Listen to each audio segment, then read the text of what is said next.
آج میری بھتیجی نے قرآن مکمل کر لیا تھا۔ ہم جیسے غریبوں کے لیے تو یہ بہت بڑی بات تھی کہ ہمارے خاندان میں کوئی ایسی بچی بھی ہے جو اتنی نیک ہے کہ آج اس کی وجہ سے باقی سب لوگوں میں ہماری عزت ہو رہی تھی۔ وہ نہ صرف ہماری دنیا میں بلکہ آخرت میں بھی کامیابی کا باعث بننے والی تھی۔ اس لیے سب اس سے خصوصی محبت اور شفقت سے پیش آ رہے تھے، لیکن دوسری طرف بھائی اور بھابھی اپنے کمرے میں پریشان ایک دوسرے سے الجھ رہے تھے کہ گھر میں مہمان اب زیادہ ہو گئے ہیں تو کھانے پینے کے اخراجات کہاں سے پورے کریں گے۔ ہم نے تو صرف اپنے ہی رشتہ داروں کو مدعو کیا تھا، لیکن جس کو بھی پتہ چل رہا تھا کہ ہماری بچی نے قرآن پاک حفظ کیا ہے، وہ دور دور سے مبارکباد دینے آ رہے تھے اور یوں گھر میں مہمانوں کا تانتا بندھا تھا۔ اور یہ ہمارے لیے نہایت تشویشناک بات تھی، کیونکہ ہمارے پاس اتنے اخراجات کے لیے پیسے نہیں تھے۔ اگر کھانا کم پڑ جاتا تو بڑی بے عزتی ہو جاتی۔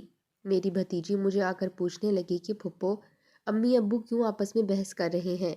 تو میں نے کہا کہ گڑیا ایسی کوئی بات نہیں، میں اسے پریشان نہیں کرنا چاہتی تھی۔ تو وہ کہنے لگی مجھے پتہ ہے وہ پیسوں کے لیے پریشان ہو رہے ہیں، انہیں کہیں وہ پریشان نہ ہوں، میں ابھی انہیں پیسے لا کر دیتی ہوں۔ میں نے حیرانی سے اسے دیکھا کہ تم کہاں سے پیسے لا کر دو گی؟ تمہارے پاس کہاں سے آئے پیسے؟ تو وہ کہنے لگی کہ بعد میں سب کچھ بتا دوں گی۔ یہ کہہ کر وہ جلدی سے گھر سے باہر چلی گئی۔ میں بھی اس کے پیچھے بھاگنے لگی کہ دیکھوں وہ کہاں گئی ہے، کہ مجھے ایک مہمان خاتون نے روک لیا۔ جب تک میں ان سے بات کر کے فارغ ہوتی، میں نے گلی میں دیکھا تو کوئی بھی نہیں تھا۔ جانے وہ کہاں بھاگ گئی تھی؟ مجھے اس کے بارے میں پریشانی ہونے لگی۔ وہ تو بچی تھی، اسے بھلا کس نے پیسے دینے تھے؟ لوگ تو بڑوں کو ادھار نہیں دیتے، جانے کہاں سے پیسے لینے گئی تھی؟ مجھے سخت تشویش ہونے لگی۔ اگر بھائی یا بھابھی نے بھی مجھ سے پوچھ لیا کہ وہ کہاں ہے تو میں کیا جواب دوں گی؟ تھوڑی ہی دیر گزری تھی کہ وہ خوشی خوشی گھر میں آئی اور میرے ہاتھ میں کچھ پیسے رکھ کر کہنے لگی پھپھو، یہ جا کر امی ابو کو دے دیں۔ میں نے حیرانی سے پوچھا کہ تمہارے پاس یہ پیسے کہاں سے آئے، کس نے دیے ہیں؟ تو کہنے لگی بعد میں آپ کو سب کچھ بتا دوں گی، یہ پیسے ایک دوست نے مجھے انعام میں دیے ہیں۔ آخر اس کی ایسی کون سی دوست تھی جس نے اتنے سارے پیسے دے دیے کہ تقریب کا انتظام بہتر ہو گیا؟ اس نے مجھے منع کیا تھا کہ میں بھائی اور بھابھی کو یہ نہ بتاؤں کہ یہ پیسے اس نے مجھے دیے ہیں۔ کہنے لگی ابا ڈانٹیں گے کہ میں نے کسی سے پیسے مانگے ہیں، تو آپ انہیں کہیے گا کہ آپ کے پاس تھے۔ میں تو اپنی بھتیجی کے رنگ ڈھنگ دیکھ کر حیران ہو رہی تھی۔ وہ کتنی اچھی بچی تھی، کس نے آج تک جھوٹ نہیں بولا تھا اور ہم سب کو بھی منع ہی کرتی تھی، تو آج مجھے جھوٹ بولنے کی ترغیب کیوں دے رہی تھی؟ لیکن بہرحال اس کی بات بھی ٹھیک تھی۔ اگر بھائی کو پتہ چلتا کہ ان کی بیٹی کہیں سے یہ پیسے لائی ہے تو وہ ضرور شک میں پڑ جاتے۔ میں نے سوچا کہ آج کی یہ تقریب ختم ہو جائے تو پھر میں اس سے آرام سے سکون سے پوچھوں گی کہ معاملہ کیا ہے۔ پیسے بھی اتنے تھے کہ تقریب خوش اسلوبی سے نپٹ گئی اور کچھ پیسے بچ بھی گئے۔ میں نے سوچا کہ اب جب سب مہمان چلے گئے ہیں تو مجھے اسے پوچھنا چاہیے کہ یہ پیسے کہاں سے آئے اور اسے کس نے دیے تھے۔ ابھی میں کمرے سے باہر نکلنے ہی والی تھی کہ بھابھی کی چیخوں نے مجھے متوجہ کر دیا۔ وہ میری بھتیجی کا نام لے کر زور زور سے چیخ رہی تھیں۔ میں گھبرا گئی کہ یا خدا خیر ہو۔ بھاگتے ہوئے میں بھابھی کے پاس گئی تو آگے کا منظر دیکھ کر میری بھی جان نکل گئی۔ میری بھتیجی اقصیٰ اپنے کمرے میں بیڈ کے نیچے زمین پر بے ہوش پڑی تھی اور بھابھی اس کے پاس بیٹھی اسے ہوش میں لانے کی کوشش کر رہی تھیں۔ میں نے پوچھا بھابھی سے کیا ہوا ہے؟ تو کہنے لگیں کہ مجھے نہیں پتا اسے کیا ہوا تھا اور کیسے۔ میں تو ابھی سے کھانے کا پوچھنے کے لیے کمرے میں آئی تو دیکھا یہ زمین پر پڑی ہوئی ہے۔ دیکھو یہ بات بھی نہیں سن رہی، میری بچی کو ضرور کسی کی نظر لگ گئی ہے۔ بھائی ابھی تھوڑی دیر پہلے ہی کسی کام سے گھر سے نکلے تھے اور ہم دونوں عورتیں گھبرا گئی تھیں کہ اب کیا کریں۔ اچانک بھابھی مجھے کہنے لگیں کہ محلے میں وہ نرس شکیلہ ہے، اسے بلا کر لاؤ، اسے کہو کہ آ کر میری بیٹی کو دیکھے اسے کیا ہوا ہے۔ میں جلدی سے بھاگ کر اس نرس کو بلا لائی۔ اس نے آ کر میری بھتیجی کے چہرے پر پانی چھڑکا، ایک دو انجیکشن لگائے تو وہ تھوڑی ہی دیر میں ہوش میں آ گئی۔ ہم دونوں تو اسے دیکھ کر ہی بے بس سے ہونے لگے۔ وہ آدھی جان نکل گئی اور ایک دم سے کیا ہو گیا؟ صبح تک تو وہ حشاش بشاش اور ٹھیک ٹھاک تھی، اب ایک دم سے ہی وہ نچڑ گئی تھی جیسے صدیوں کی مریض ہو۔ سچ ہے نظر واقعی میں برحق ہوتی ہے۔ نرس نے بھی یہی کہا تھا کہ گھبرانے والی کوئی بات نہیں ہے، آپ اس کا صدقہ وغیرہ دیں یہ ٹھیک ہو جائے گی۔ بھابھی نے اپنے پاس جتنے پیسے تھے اس میں سے آدھے پیسے صدقے میں دے دیے اور پھر اپنی بیٹی کے لیے باہر سے پھل وغیرہ لینے چلی گئیں۔ یہ میرے لیے بہترین موقع تھا کہ میں اس سے پوچھ لیتی، لیکن اس کی طبیعت اتنی خراب تھی کہ مجھے یہ بات کرنا بھی مناسب نہیں لگا۔ میں اس کے پاس بیٹھ کر اس کا سر دبانے لگی۔ وہ غنودگی میں جا رہی تھی اور میں اس کی یہ حالت دیکھ کر بہت پریشان ہو رہی تھی کہ ایک دم سے ہی اسے یہ کیا ہو گیا ہے۔ وہ میرے بھائی اور بھابھی کی اکلوتی بیٹی تھی اور ہم سب کی جان اس میں بستی تھی۔ میں اور بھائی بس ہم دو ہی امی ابا کی اولادیں تھیں۔ بھائی مجھ سے 10 سال بڑا تھا اور وہ بھی مجھ سے بہت پیار کرتا تھا۔ اس نے اپنی بیٹی کی طرح ہی مجھے پالا تھا اور میری ہر خواہش پوری کی تھی۔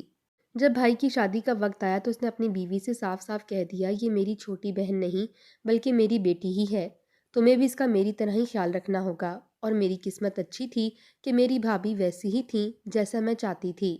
اس نے ماں کی طرح میرا خیال رکھا۔ 2 سال گزر گئے تھے اور ابھی تک بھائی اور بھابھی کے ہاں اولاد پیدا نہیں ہوئی تھی، اور میرے ماں باپ کو اپنے پوتے پوتیوں کو دیکھنے کی بہت تمنا تھی۔ اماں کہتی تھی کہ اگر میری پوتی ہوئی تو اس کا نام اقصیٰ رکھوں گی، اور ابا کہتے تھے کہ اگر پوتا ہوا تو میں اس کا نام بلال رکھوں گا۔ ہر وقت بس ہمارے گھر میں بچوں کی ہی باتیں ہوتی رہتی تھیں، اور میں امی ابا کو منع کرتی تھی کہ ایسی باتیں مت کیا کریں، بھابھی کا دل دکھے گا، جب ان کو اولاد ہونی ہوگی تو ہو جائے گی۔ ابا بھابھی سے کہنے لگے کہ بیٹا تیرے گھر جب بھی اولاد ہوگی تو ان میں سے کسی ایک کو حافظ قرآن ضرور بنانا۔ بھائی اور بھابھی نے اماں ابا سے وعدہ کر لیا، لیکن ہم کیا جانتے تھے کہ امی ابا یہ وعدہ کیوں لے رہے ہیں۔ وہ جانتے تھے کہ ان کی زندگی بہت تھوڑی رہ گئی ہے۔ پہلے ابا کو ہارٹ اٹیک ہوا اور وہ دنیا چھوڑ کر چلے گئے، اور اماں ان کے جانے کے بعد اتنی بیمار رہنے لگیں کہ 5 مہینے بعد ہی وہ بھی ابا کے پاس چلی گئیں۔ میری تو دنیا ہی اندھیر ہو گئی تھی۔ اس صورتحال میں بھابھی ہی تھیں جنہوں نے مجھے سہارا دیا، اور اسی دوران بھابھی امید سے بھی ہو گئیں۔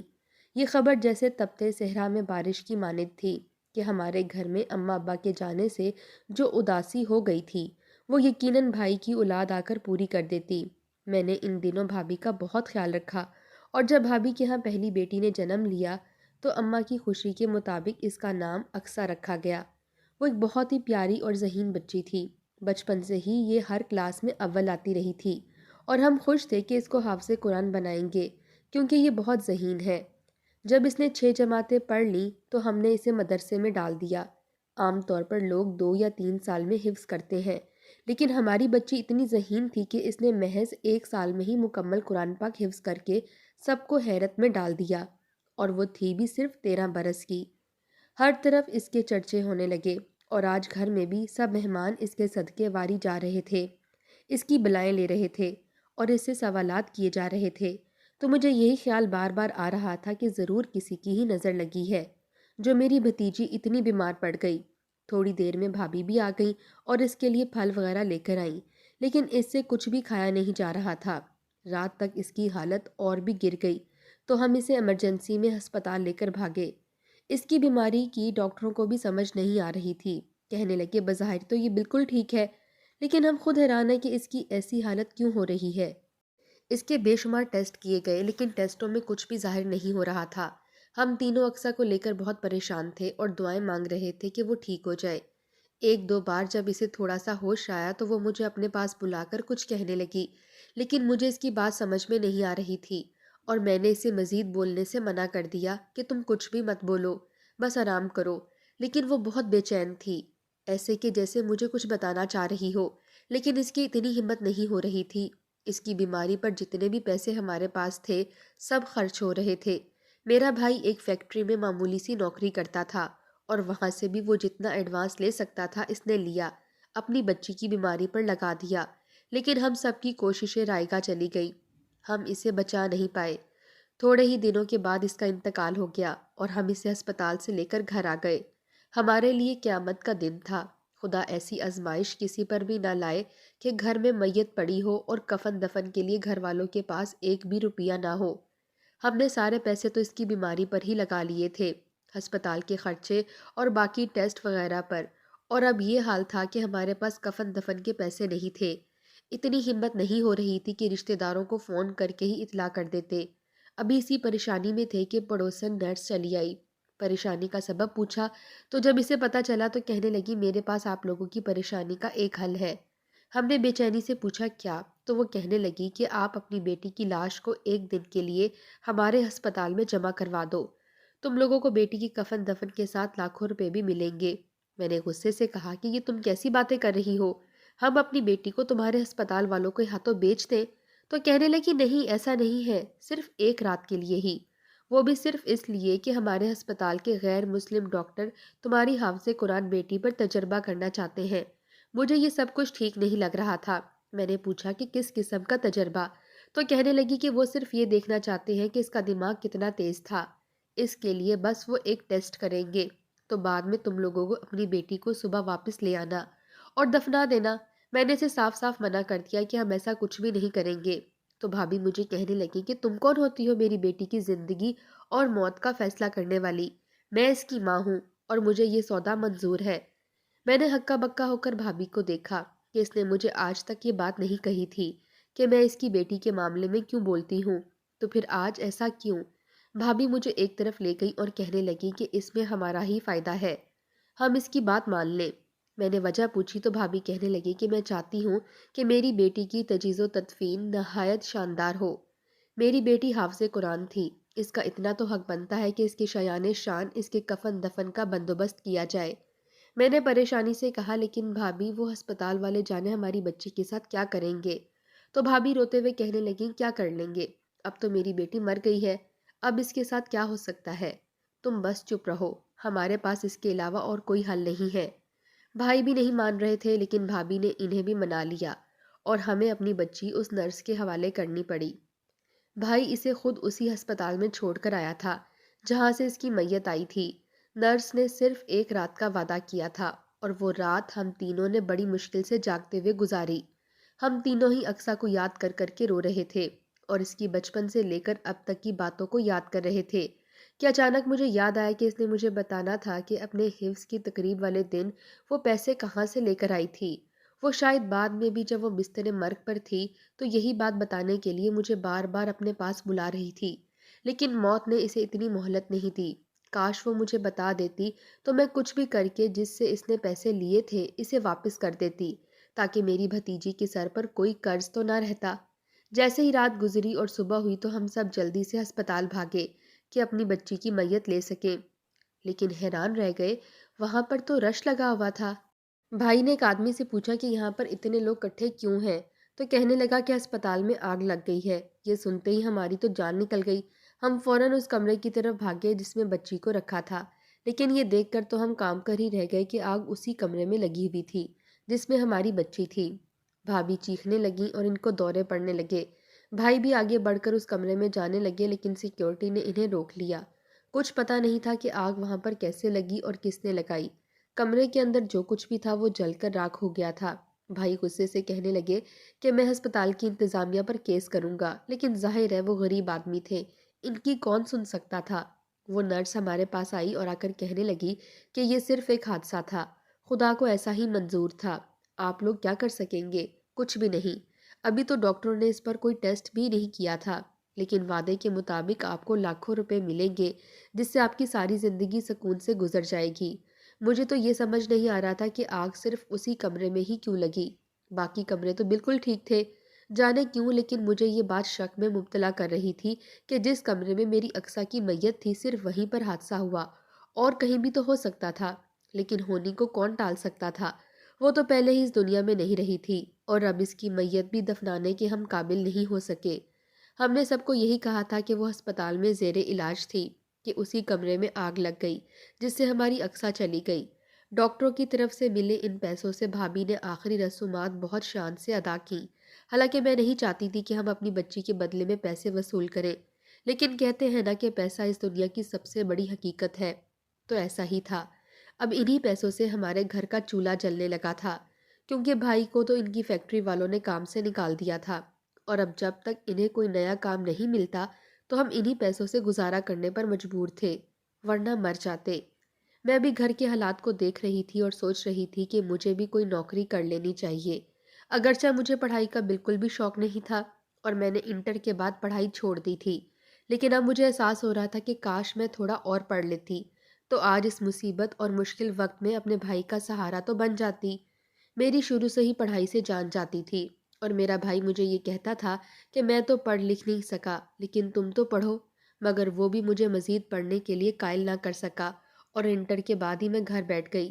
نہ تو کوئی ہنر سیکھا اور نہ ہی میرے پاس تعلیم تھی۔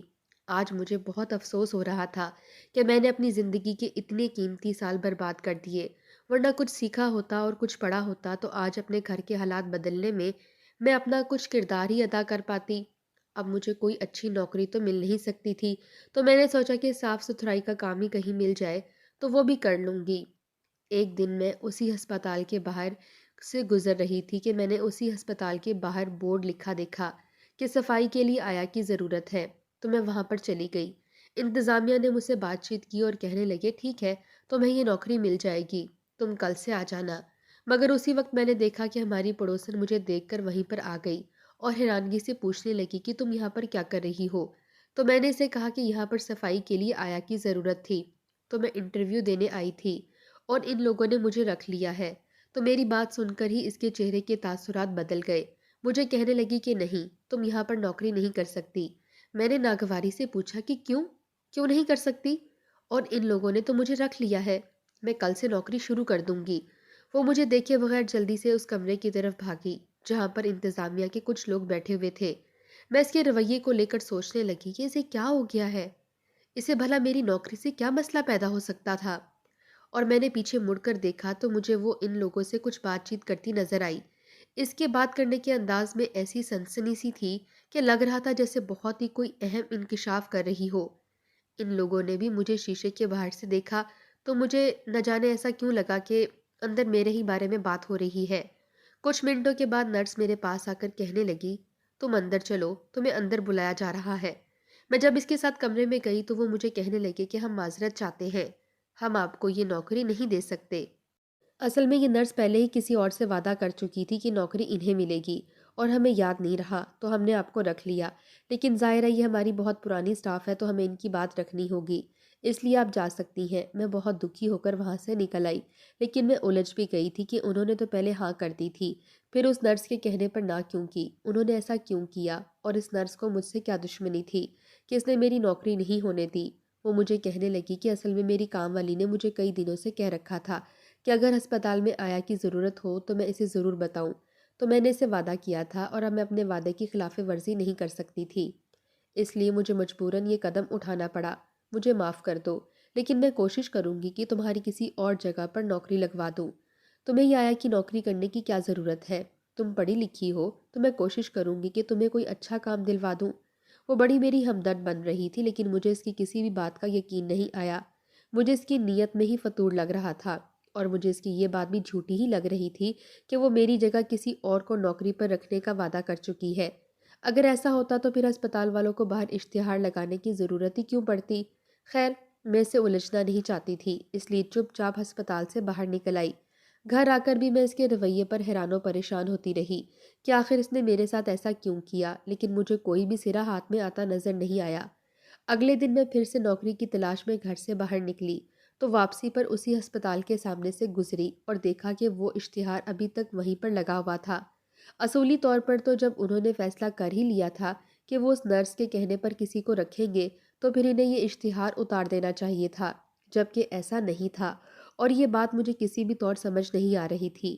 میں نے ان کو آزمانے کی خاطر ایک فیصلہ کیا اور اپنا حلیہ بدل کر دوبارہ سے اس ہسپتال میں چلی گئی اور اپنے آپ کو ایک ان پڑھ اور بڑی عمر کی عورت ظاہر کیا اور نوکری کی خواہش کی تو پھر سے مجھے انتظامیہ نے انٹرویو کے لیے اسی کمرے میں بلا لیا۔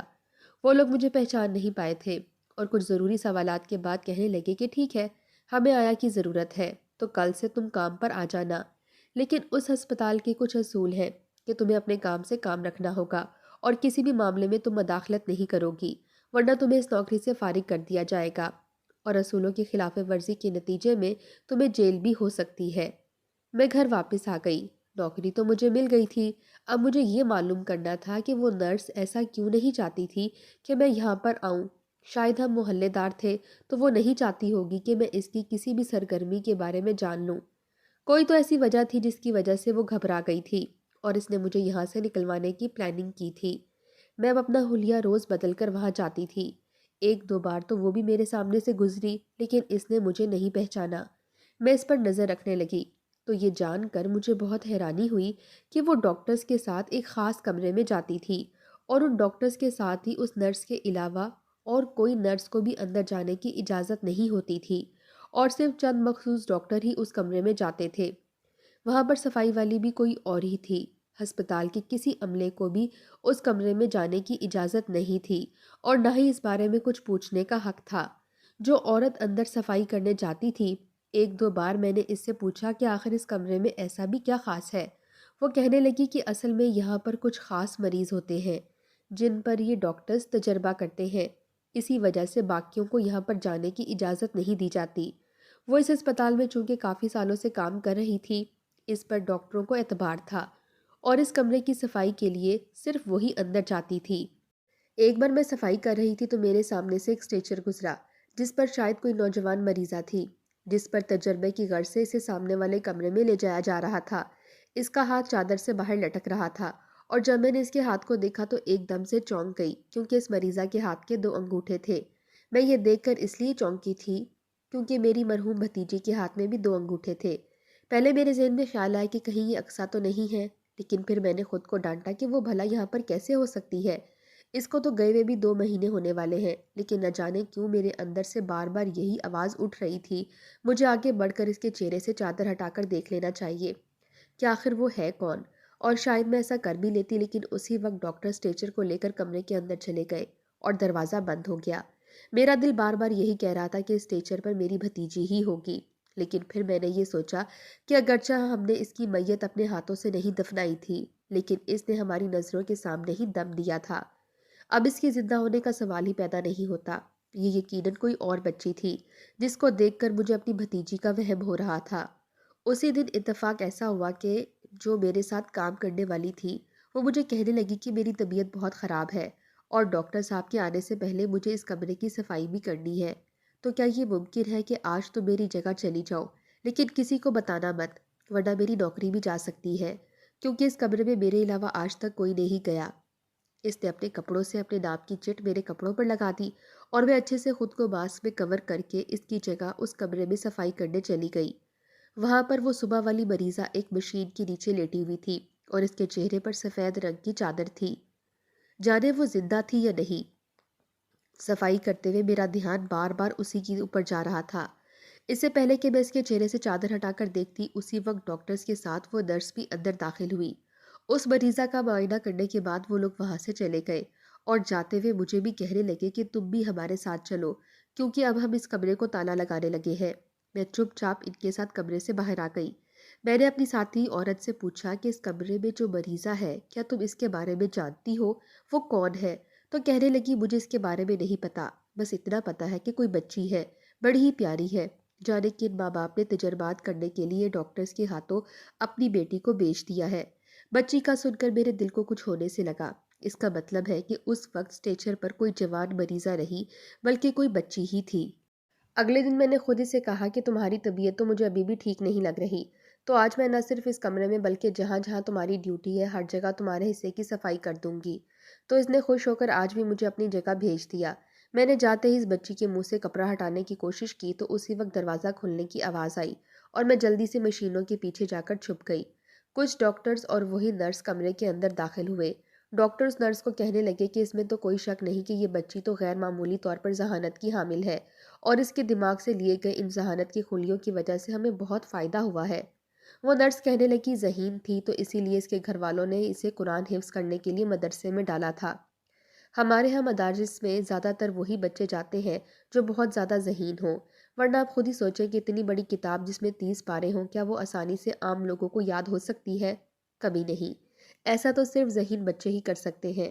تھوڑی دیر بات چیت کرنے کے بعد وہ سب لوگ وہاں سے چلے گئے اور ان کی باتیں سن کر تو میں سناٹے میں ہی آ گئی تھی۔